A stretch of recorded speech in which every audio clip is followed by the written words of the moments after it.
Tidur dalam artian supaya tidak maksiat, supaya tidak ngomongin orang, supaya tidak mengfitnah orang. Lah itu tidur dalam kondisi demikian berpahala.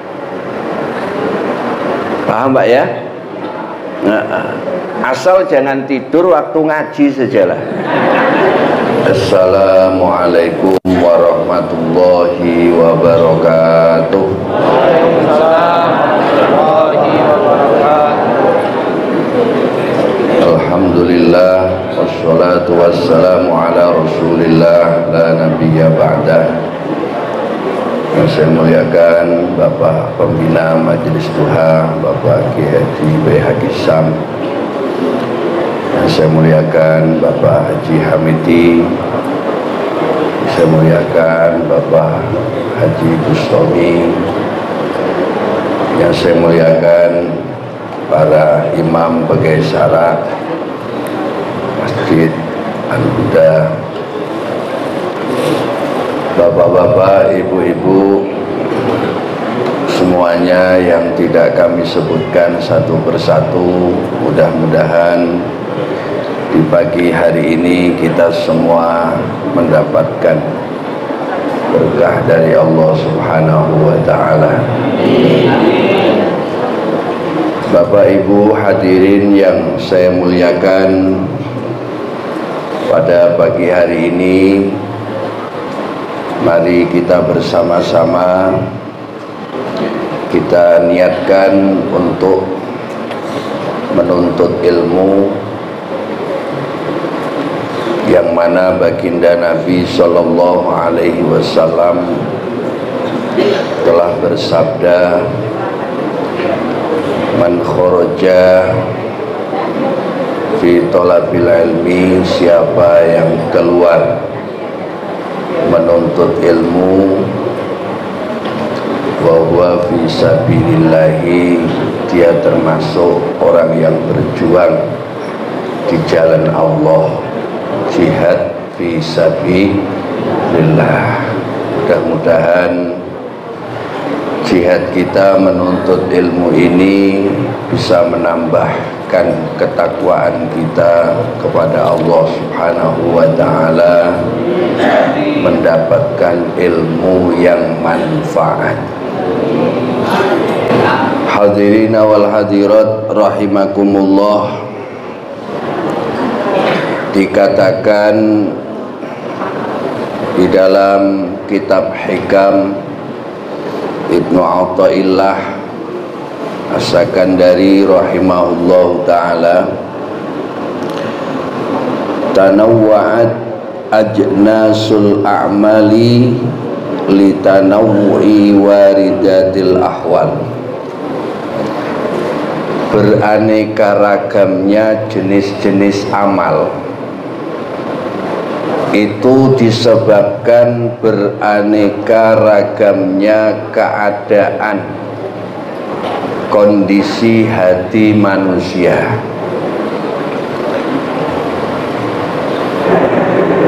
Saya ulangi lagi, beraneka ragamnya suatu amal itu disebabkan karena beraneka ragam keadaan dan kondisi hati manusia. Seperti contoh, keadaan seseorang di dalam beramal itu berbeda-beda Bapak Ibu. Ada orang itu misalnya dia sangat nyaman, sangat bahagia menjalankan sholat.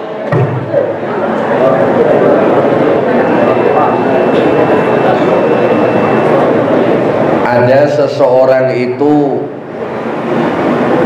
dengan kondisi hatinya merasa nyaman, merasa tenang menjalankan ibadah sholat. Saking senangnya dengan sholat, bukan hanya yang wajib, yang sunnah pun semua dikerjakan. mulai dari hajatnya, tahajudnya, duhanya, istikharahnya, sholat sunat itu semuanya dikerjakan. Dan orang itu kurang senang dengan amalan yang lain. Amalannya pokoknya sholat aja. Amalan yang lain kurang begitu senang.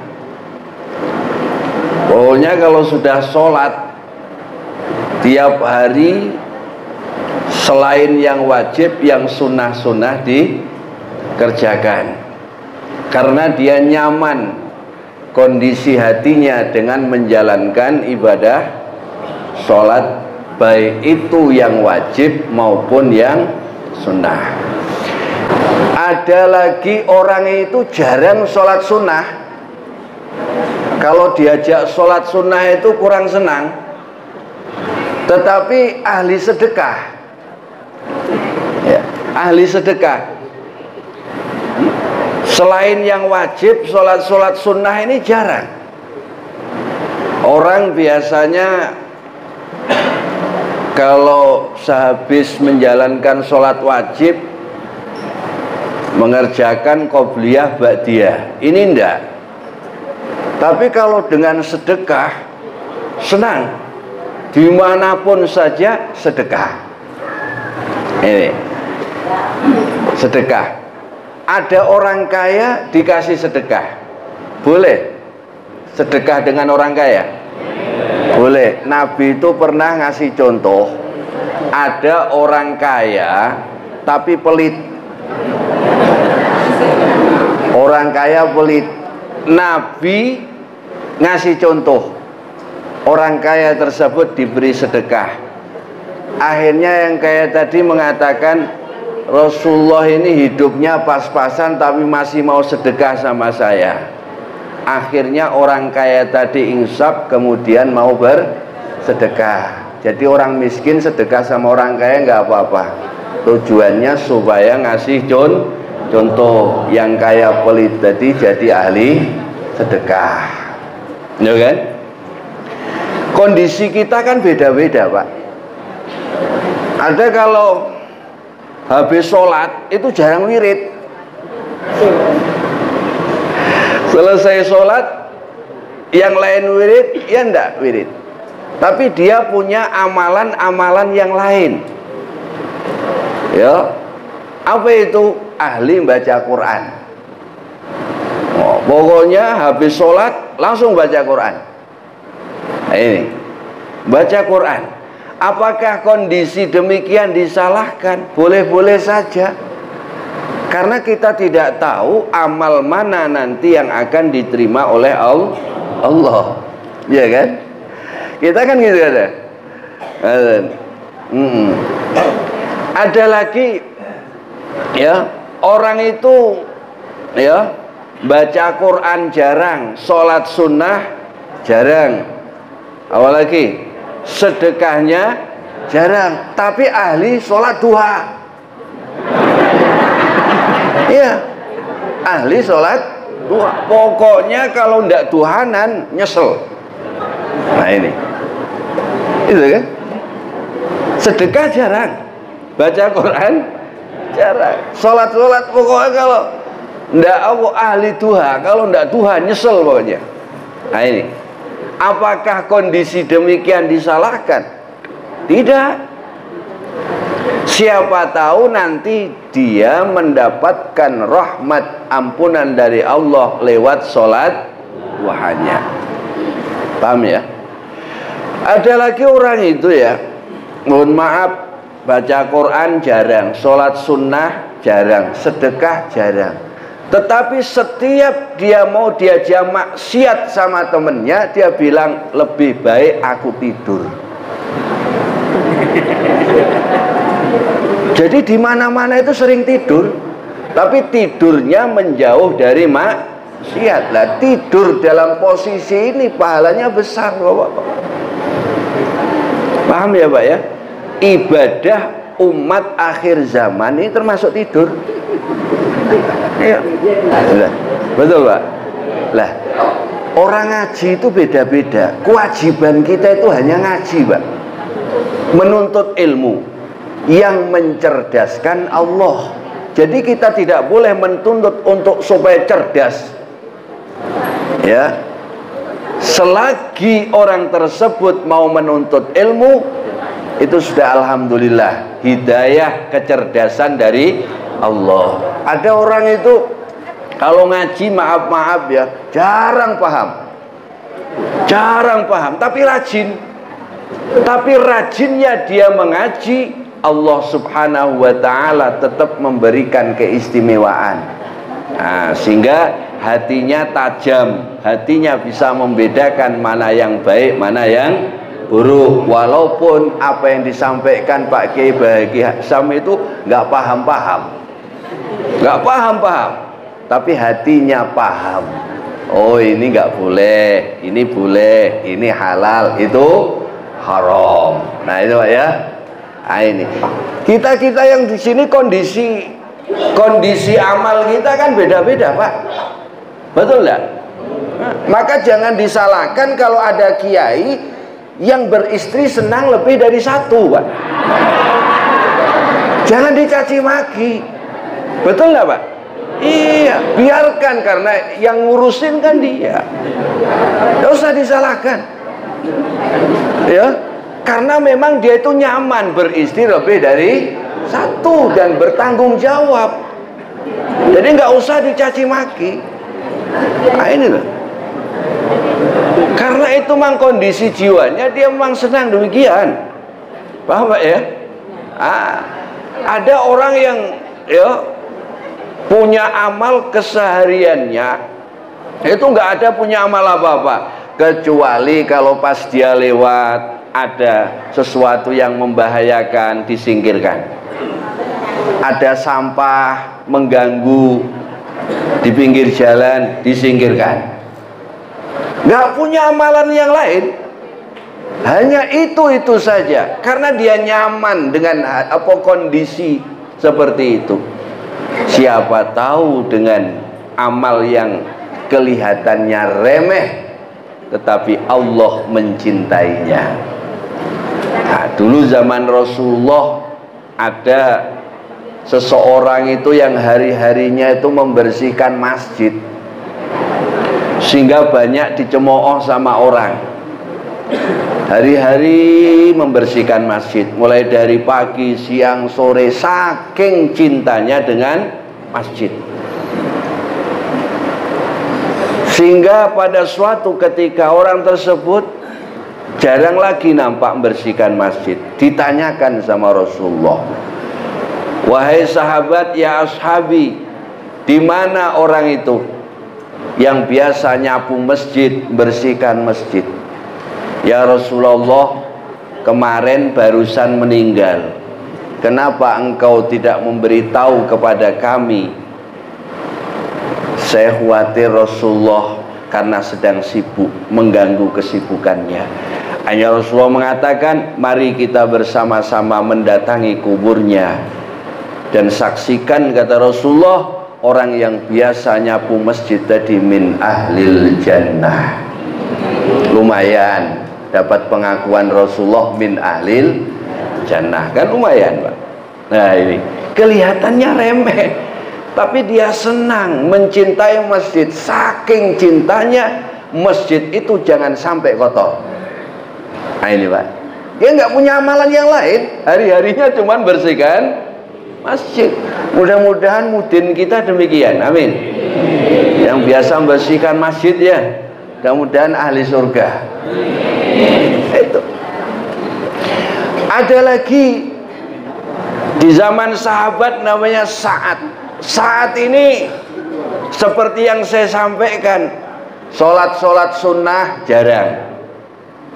Kemudian ya amalan-amalan yang lain dikerjakan juga jarang. Tetapi dia punya kelebihan, di setiap dia mau bekerja, niat dia karena mencari ridho Allah untuk menghidupi keluarganya dengan rezeki yang halal. Sehingga ketemu Rasulullah, tangan Sa'ad ini dicium sama Rasulullah. Rasulullah mengatakan, ya Sa'ad, tanganmu tidak tersentuh dengan api neraka, sebab tanganmu mencari rezeki yang halal, sampai-sampai tanganmu melepuh berbintik-bintik hitam karena cari rezeki yang halal. Pokoknya dia bekerja, ya. Nanti masuk waktu sholat, sholat. Habis sholat kerja lagi. Habis sholat kerja lagi. Sampai-sampai tangannya melepuh, dicium sama Rasulullah. Nih ibu-ibu, penting suami habis kerja, mohon dengan sangat tarik tangannya, cium. Jangan nariknya cuman pas ada duit ya. Ada duit tangannya tarik. Cium dulu Bu, hargai jerih payah suami mencari rezeki yang halal. Penting ini, Rasulullah saja mencium tangannya saat menghargai jerih payahnya saat mencari rezeki yang halal. Ini penting. Nah, sahabat pun macam-macam sama Rasulullah itu bermacam-macam.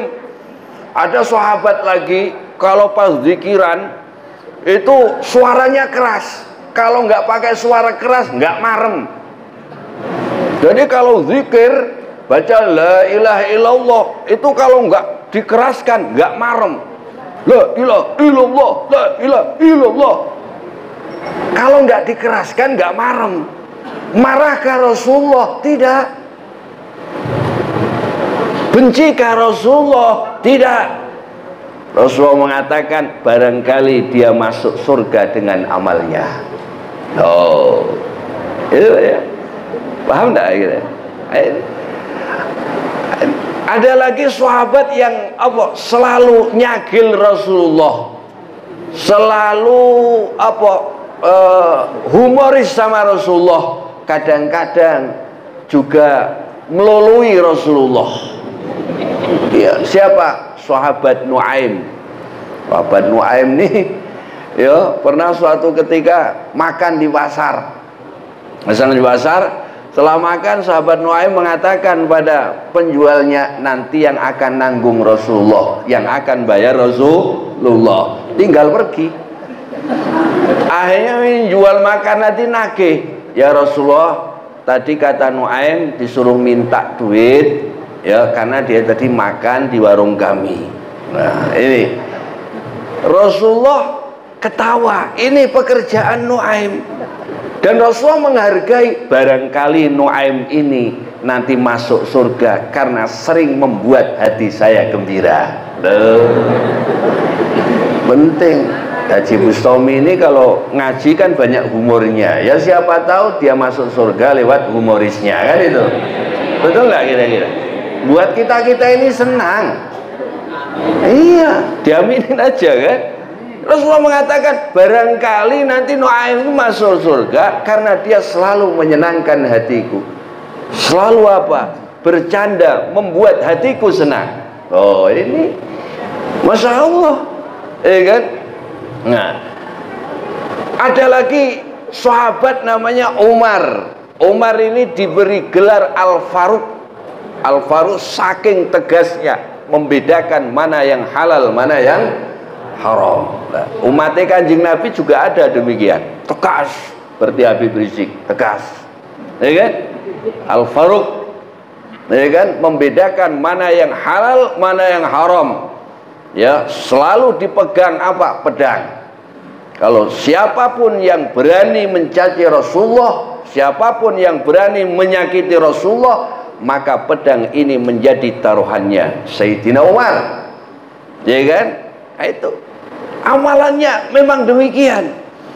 Tetapi Sayyidina Umar ini dengan ketegasannya dipuji oleh Rasulullah Sallallahu Alaihi Wasallam.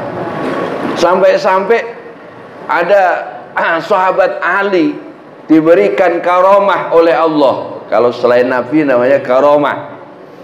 Pada waktu Sayyidina Umar ini dimakamkan, orang sudah balik semua, Sayyidina Ali masih berada di atas makam Sayyidina Umar. Bisa mendengarkan ketika malaikat Munkar Nakir datang ingin nanyain Sayyidina Umar. Mungkar Nakir bertanya, ya Umar, man rabbuka? Siapa Tuhanmu? Sayyidina Ali mendengar nih atas izin Allah. Sayyidina Umar dengan ketegasannya balik bertanya, wahai Mungkar Nakir, man rabbukuma? Siapa Tuhan kamu berdua? Ditanya malah nanya. Bingung ini malaikat. Wong tugasnya hanya nanya, ketika ditanya bingung. Balik lapor sama Allah, ya Rob, itu hambamu yang bernama Umar ditanya malah nanya. Apa kata Allah? Biarkan, sudah nggak usah ditanya. Nah, betul nggak? Ini buah dari ketegasan beliau menegakkan yang hak. Katakan hak, yang batil katakan batil. Sayyidina Abu Bakar ini amalnya apa? Beliau sering nangis karena lembut hatinya. Nah, kalau Rasulullah menceritakan tentang hadis-hadis yang sedih, nangis. Membaca Al-Quran, nangis. Sayyidina Abu Bakar nangis, hatinya lembut, nangis. Sayyidina Abu Bakar, Rasulullah wafat berhari-hari lamanya Sayyidina Abu Bakar menangis. Beda sama Umar. Awal Rasulullah diberitahu katanya wafat, nggak terima. Siapa yang mengatakan Muhammad wafat, saya bunuh. Saking nggak terimanya kekasihnya itu dikabarkan wafat. Beda sama Abu Bakar. Ya, begitu diberitahu Rasulullah wafat, langsung nangis. Bahwa nabi-nabi dulu saja wafat. Ya, maka tidak mustahil juga Nabi kita Muhammad juga wafat, nangis. Jadi nangis itu simbol dari lembutnya hati. Paham ya? Orang lihat Ka'bah nangis, berarti hatinya lembut. Ya, tetangganya, saudaranya meninggal nangis, berarti hatinya lembut. Kalau temennya, tangganya meninggal kok malah ketawa-ketawa, ini berarti hatinya keras. Paham ya? Ini lembut hatinya Sayyidina Abu Bakar. Masya Allah. Jadi semua dihargai oleh Allah sesuai dengan amal kita masing-masing. Maka kita yang hadir ini kan beda-beda ini ya. Ada yang hobinya pokoknya senang baca Quran, tiap hari baca Quran, ya kan? Tiap hari baca Quran sampai akhir hayat baca Al-Quran.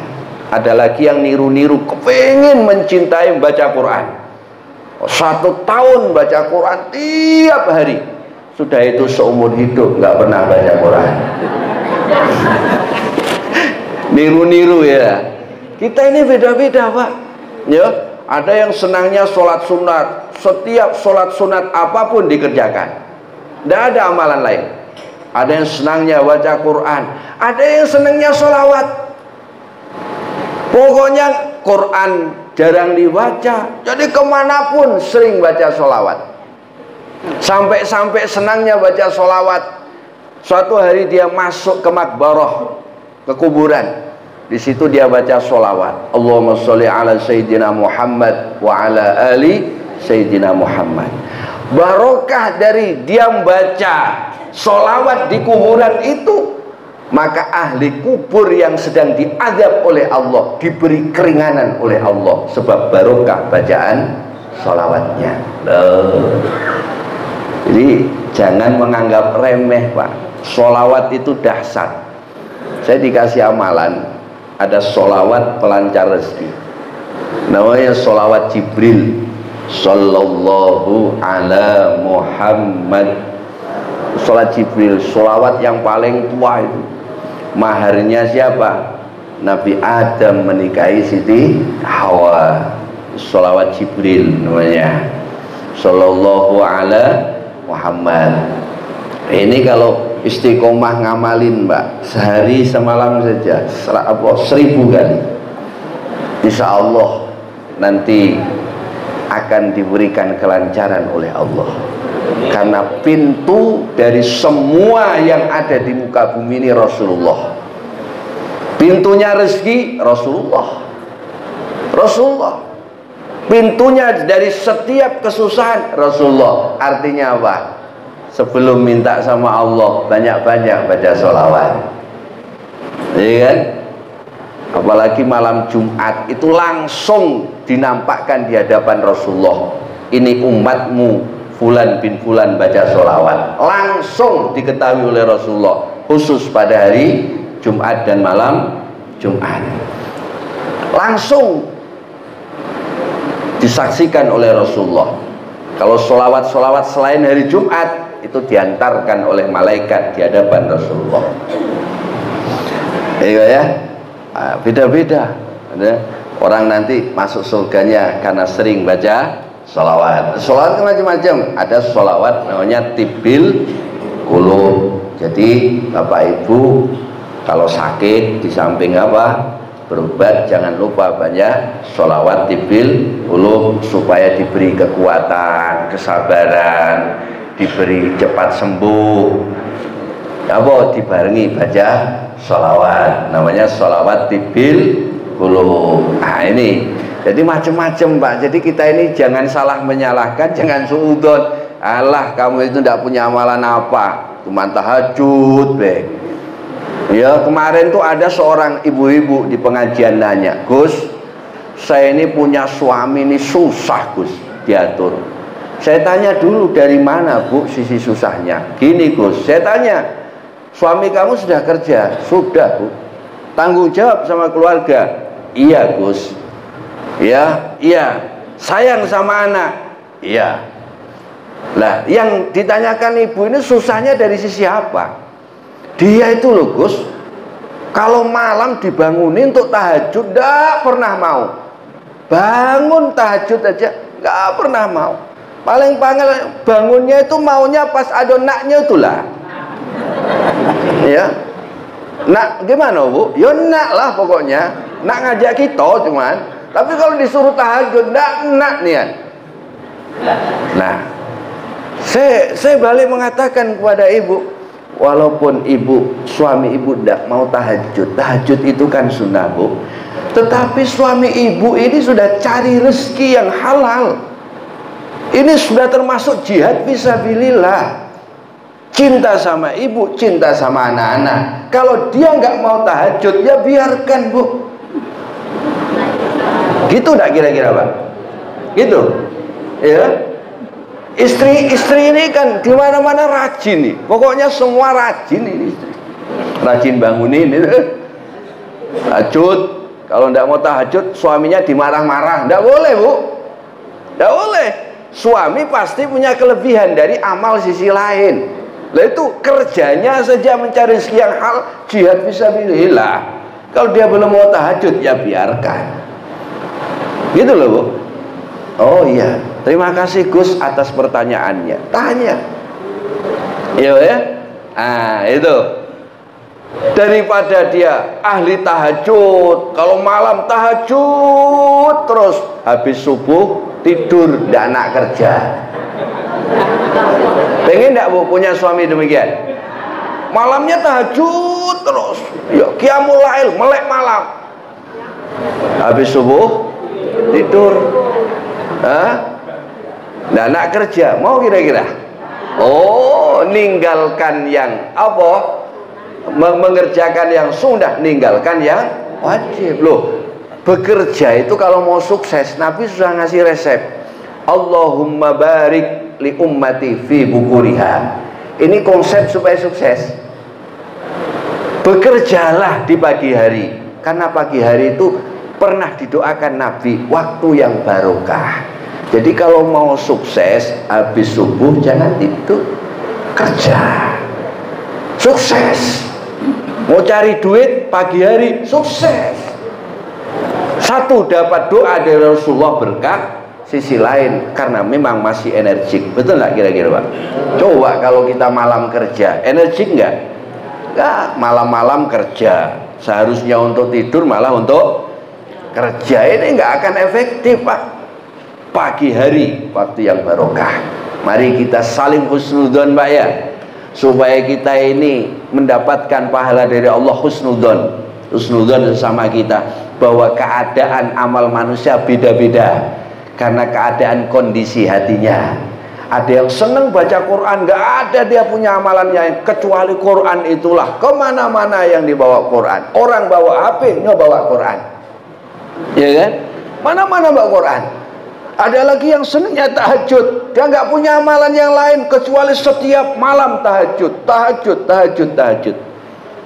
Barangkali dia nanti diangkat derajatnya oleh Allah lewat tahajudnya. Ada lagi orang yang tidak punya amalan apapun kecuali sedekah. Di mana-mana sedekah, di mana-mana sedekah. Nah, siapa tahu nanti dia masuk surganya lewat sedekahnya. Ya. Ada lagi orang ini punya rasa cinta yang luar biasa dengan Palestina. Sampai cintanya sama Palestina dia usul seperti ini. Kemarin ada jamaah usul, Gus, kita sudah mendoakan Palestina, tapi bagaimana kalau jamaah ini kita gerakkan untuk pergi ke Palestina? Saya bilang, jangan Pak, jangan. Nanti justru membahayakan, berangkatnya bisa, baliknya hilang gitu. Karena itu sudah mengurusi urusan negara lain. Cukup kita mendoakan, yang membantu dengan uang, membantu saudara kita, ayo kita salurkan. Barangkali nanti Allah subhanahu wa ta'ala memasukkan surga karena lewat cintanya kita dengan saudara-saudara kita yang sedang ditimpa ujian. Kan itu Pak ya? Nah, soalnya kita ini kan beda-beda semua, kesenangannya beda-beda Pak ya? Ya, paham ya? Ada lagi yang hobi main sepak bola, tetapi setiap menjelang waktu sholat dia mengajak kawan-kawannya, misalnya main bola jam 5:05 dia mengumumkan kepada teman-temannya, ya diberitahukan ya supaya selesai berhenti main sepak bola, kita siap-siap untuk sholat maghrib. Ya, nah barangkali masuk surganya karena dia selalu mengingatkan orang-orang untuk berhenti main sepak bola karena sudah tidak waktunya persiapan sholat maghrib. Nah itu ya, kita ini beda-beda, ini beda-beda. Ya, ada lagi yang senang sedekah kue, ada lagi yang senang hanya makan kue. Ya, kita husnudzon sajalah Pak. Kita ini mumpung kita ini sedekah masih ada yang mau menerima, banyak-banyak sedekah. Soalnya nanti kalau sudah di akhirat sudah tidak waktunya bersedekah. Jangan kita suudzon, dia kok tidak pernah bawa kue, misalnya makan be. Kita sudah alhamdulillah sedekah kue ada yang nak makan, betul ya? Ya, sedekah dengan orang yang lapar, orang yang sedang membutuhkan, itu kan pahalanya besar. Kita ini husnudzon saja. Umpama kok kita ahli baca Quran, jangan merendahkan orang yang tidak pernah ahli baca Quran. Kita ahli tahajud, jangan merendahkan orang yang nggak pernah, karena dia punya amal-amal yang lain. Itu Pak ya. Ini saja yang bisa saya sampaikan. Semoga Allah mengampuni dosa-dosanya kita. Mari kita berdoa pada Allah. Semoga Allah memberikan kekuatan pada saudara-saudara kita yang ada di Palestina. Dan semoga orang-orang yang zalim, orang-orang yang membunuh saudara-saudara kita di Palestina, semoga Allah memberikan azab yang setimpal. Amin Allahumma amin. Assalamualaikum warahmatullahi wabarakatuh.